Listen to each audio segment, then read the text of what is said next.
Let's discuss SSL or TLS search. So SSL stands for Secure Socket Layer. That's an old way of securing the websites. And then TLS stands for Transport Layer Security. That's a modern way. So why we need this SSL basically? So if you run the command traceRT if it is Windows, use traceRT. If it is Linux, use tracerout, traceroute. Now it goes to our router first. You can see in my case I got Geo, and then it goes to your ISP's DNS IP,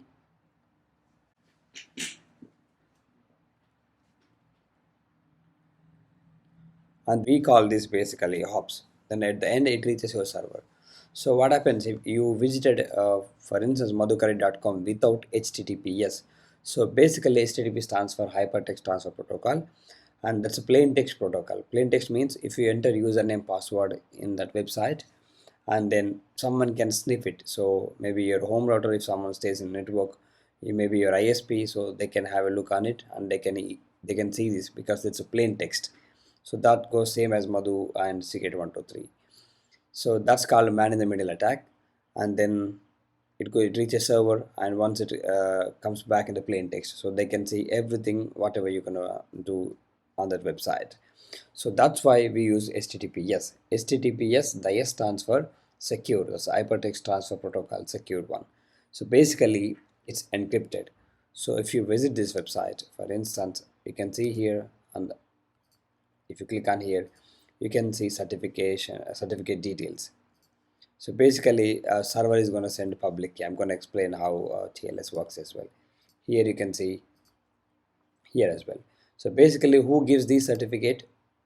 Some organization, for example, Let's Encrypt, digital DigiCert or GoDaddy, maybe Microsoft, Google. So these are CAs, basically certificate authority. CA stands for certificate authority. You can see here in my case I got it from Let's Encrypt. So that's because this browser Google Chrome trusts that CA, Let's Encrypt. In here if you check in this SBI banks, they got their certificate from DigiCert. So that's how you can get TLS certificate. And then basically what happens if you client is basically your browser. So if you enter any .com, for example madhukari.com, that request goes to your server. So it says hello server, and server responds with the public key. So it says hello client, this is my public key, and browser is going to looks after that key. So if it is verified, if it is from verified CES such as Let's Encrypt, Google, then if it is not expired, then it says, basically sometimes you see if it is expired you can see a warning. If it is not expired, it looks good, it says, and then it sends a request to server, everything looks good, and then server starts a session after that. So now the everything is encrypted. If someone sees in the middle, they can see a ciphertext, we call it ciphertext. Basically that's encrypted one, so they can't decrypt it because they need a secret key. So private key, basically that's what a server contains, private key. I'm gonna show you this as well. So when it comes to AWS, we can make use of a certificate manager. We got certificate manager in AWS.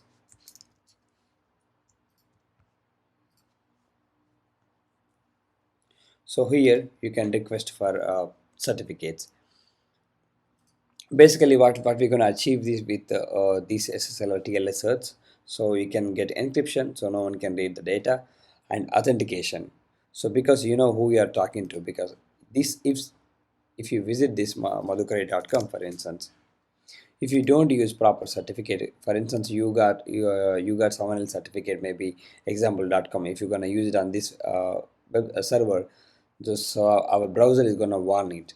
So that's where it says you know who you're talking to, this real server, because that certificate verifies that you're talking to the real server. And integrity, so if someone can no one can modify it because that's encrypted, so man in the middle attack doesn't happen.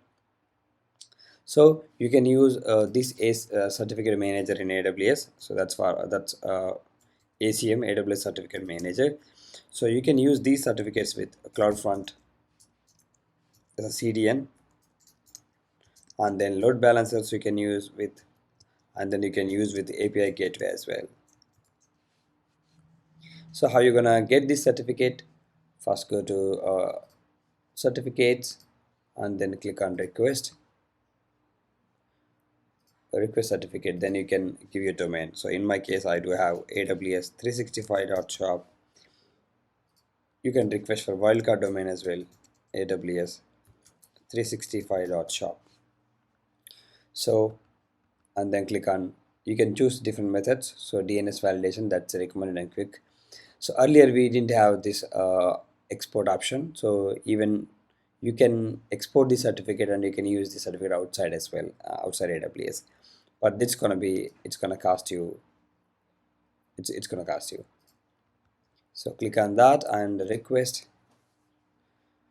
So now you can see AWS says that okay, I can give you this certificate, but how you gonna prove your prove you own this domain?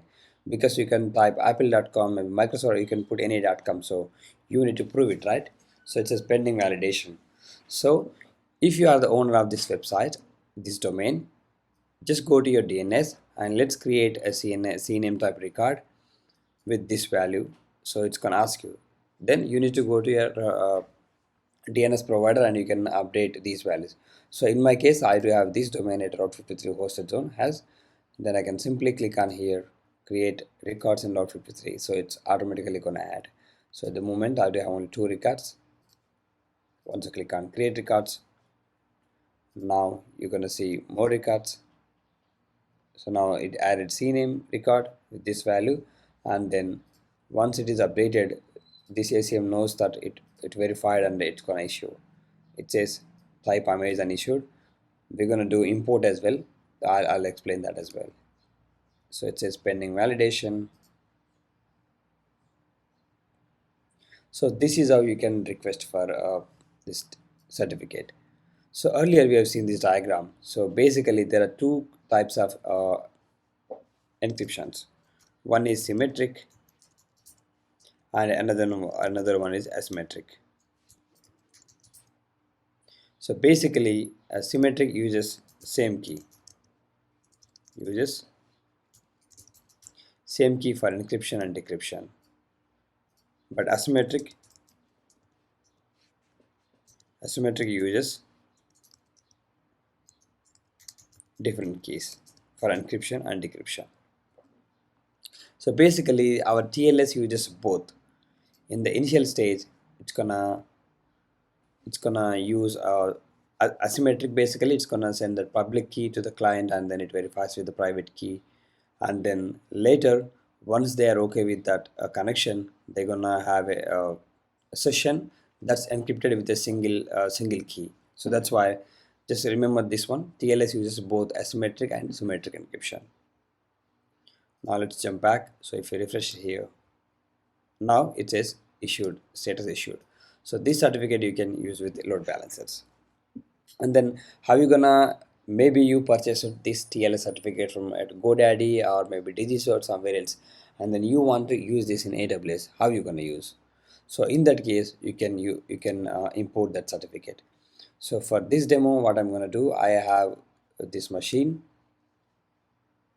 So I'm gonna update. So if I do, for instance, ns lookup AWS 365.shop, it's resolving to nothing. So I'm gonna go to Route 53, create record. So let's say just leave it naked domain. So just update the IP address of this machine and then click on create records. So you can't request for a TLS certificate if you don't have a domain. So in my last video, I've shown you how to purchase a domain from GoDaddy and how to connect it to Route 53. So you can have a look on that. I'm gonna put that in the description. So now you have this domain, and then it's going to resolve to this IP address. So if I, yeah, that's fine. It's going to resolve soon. It doesn't matter. Of course, it doesn't matter, but I want to show you how to use the certificate. So how you're going to request the certificate? First, you need to install Certbot. So if you type Certbot, you don't have it. So let's run this command. Basically, you can use a snap package manager, snap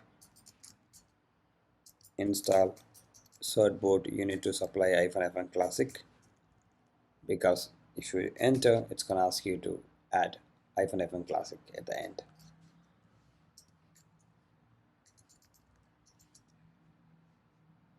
So now this one is going to install Certbot. Once you have it, you need to run this command. So you can update this email. The certificate will be valid for 90 days, and then when it is about to expire, it's gonna send a notification, a reminder on this email. So, and then here you can put your domain. So I'm going to request a wildcard. So that means you can use it for any subdomain, and then naked domain as well we got. So let's grab it and now run it. Press yes. Now it says it's going to ask you to create this ACME underscore ACME hyphen challenge dot AWS 365 dot shop, and then it needs to be this value. So let's copy this. Let's go to Route 53. That's where we have our domains DNS thing. So you need to underscore ACME hyphen challenge dot AWS 365 dot shop. So we got it now. It should be txt type. So you can see here as well txt record, and put the value. So let's go to the Google toolbox, Google Apps. Now enter your domain. That's underscore ACME hyphen challenge.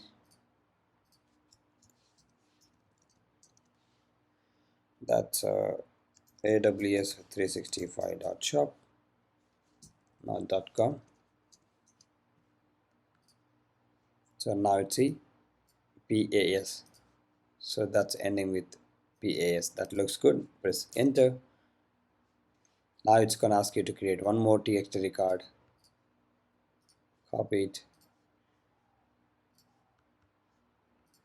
So you can't create one more, so you just need to edit, and this one add it in the next line, and then save it. So soon you're gonna see that record as well. So once you see these two records, then you can click on continue here. Still I can see only one. Just gonna copy it, refresh it. So now you can see both of them. So make sure to copy everything and paste it over there. So now it looks good. Now press enter.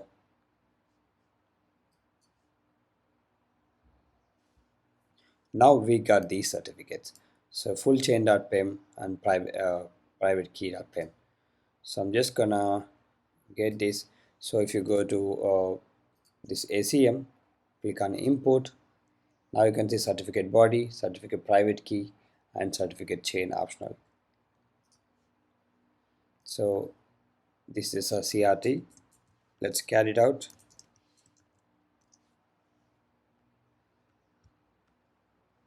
So we just need a first top, that's body.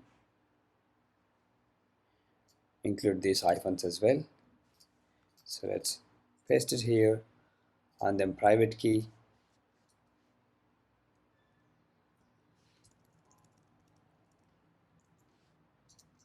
Private key. So let's grab this one.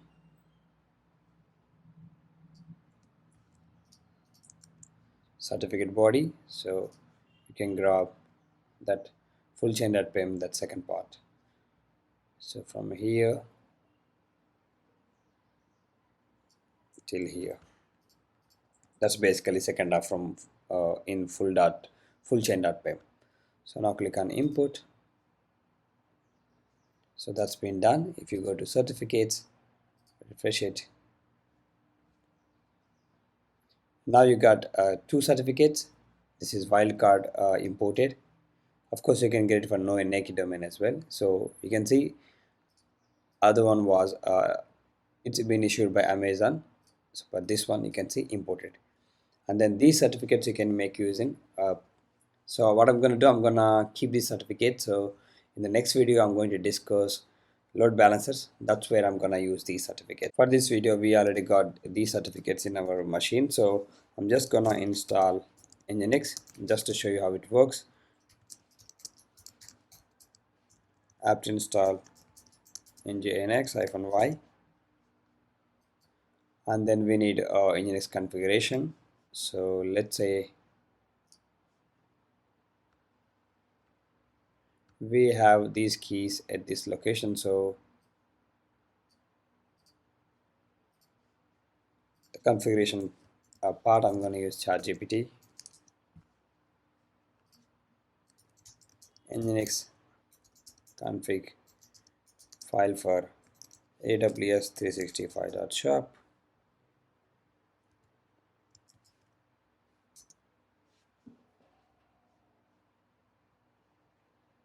So it's gonna give me this configuration file. Let's grab it. Let's go to our server. That's been done now. Let's go to etc nginx site enabled.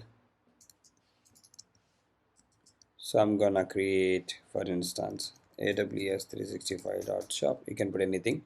The name should be. Run the command nginx-t. Just restart it. System ctl restart nginx.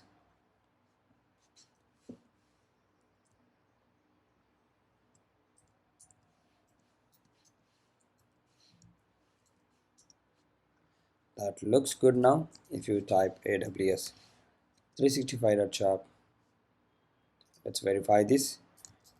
ns lookup AWS 365.shop. That's resolving to correct IP. Probably it's been okay. It's added subdomain.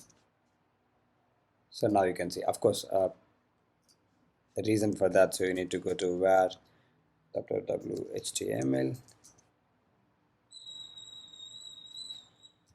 I'm just gonna rename it. So if I refresh it, okay, the reason for that. So if you look in this, let's check what's the root file it's using. Okay, it's looking for this folder basically. So either you can create that or you can edit this configuration file. So what I'm gonna do, Nginx sites enabled, and then that one. Let's edit that root directory. So instead of this one, just var www.html.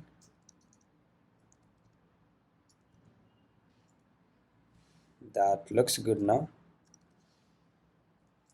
System ctl restart nginx. So now you can see welcome to Nginx page, and you can see certificate details here as well. So who is our CA here? Let's encrypt is our certificate authority. So that's all for this video. In the next video, we're going to see load balancers. Thank you so much for watching.